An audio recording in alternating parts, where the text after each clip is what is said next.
Andito po tayo ngayon sa barangay ng Tagumpay, Real Quezon. Isang school na i-donate ng Indiano sa gitna ng kabundukan ng Real Quezon. Tingnan niyo po ang kanyang paligid. Nandito po ito sa gitna ng kabundukan ng Real Quezon. Sa baba po nito nandyan yung dagat ng Real Infanta. Dito po sa lugar na to magtatayo ng windmill. Meron na po silang ECC permit na ipinagkaloob ng DENR. Kaya po itong lugar na to ay isa sa magiging potential na lugar para doon sa mga gusto pong magkaroon ng magandang farm na mayroong sea of cloud, malamig ang lugar, tahimik, maganda pa ang kabundukan. Kasi nga ho, yung windmill, isa po yan sa magkakaroon ng magandang proyekto kung sila man ay mag-benefits doon sa gagawin nilang project na yan. Ang mga taga dito naman ay magbibenepisyo doon sa kalsada na maaaring gawin ng windmill. Matatagos po yan doon sa magmula po doon sa Marcos Highway sa Marilaki papunta po dito. So magkakaroon ng mga magandang access road ang lugar na to. Yan ho, kabundukan dito. May mga tinitingnan po kaming mga farm na lupa na may mga titulo. Ito po yung mga titulo dito, yung mga CLOA. Ang ibig sabihin po nun ay Certificate of Lands Owners Award.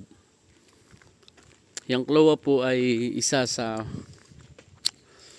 ibinigay ng ating gobyerno sa mga magsasaka. Ito ho ay pinagkaloob mga 2000, year 2000, 1993. So 10 years po ang maturity nun. Ang maganda po, lahat po ng CLOA dito matured. Kailangan lang po natin ng dark clearance para po dyan.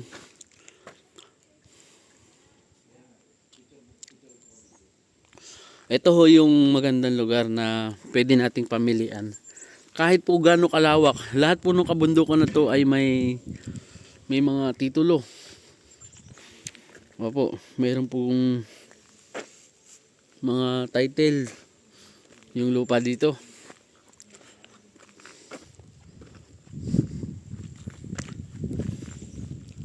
Maganda nga po, mayroong isang tao na nag-donate ng ganito kagandang school. Kasi po dati ang school dito nandun, napakaliit lang. Tapos nilagyan pa niya ng basketball court. Oh. Ito ho, para makita nyo po na ang nag-donate nito ay from ano daw po siya, Indiano. Malaki yung halaga na pinagkaloob sa barangay na to, na nag-benefits naman ang mga kababayan natin dito. Meron po siyang pinatayong ribulto. Babaeng nagyo-yoga. Yan. Tapos ayan siya. Shimad Rachandra Love and Care Nesda Services Farming. Tapos ho, nasa gitna ng bundok. Yan. Pwede malaking ginhawa po dun sa mga bata. Dati ho, ang school dito ay ito lang, itong maliit na to. So ngayon, so abangan nyo po yung mga susunod kong vlog sa lugar na to.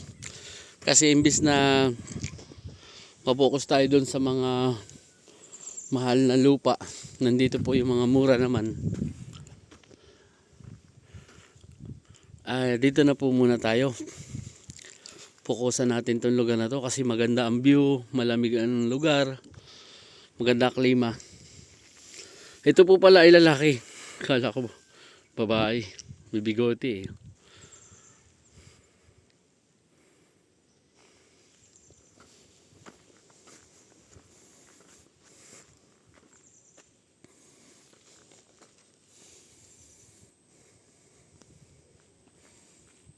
Yun lang mo.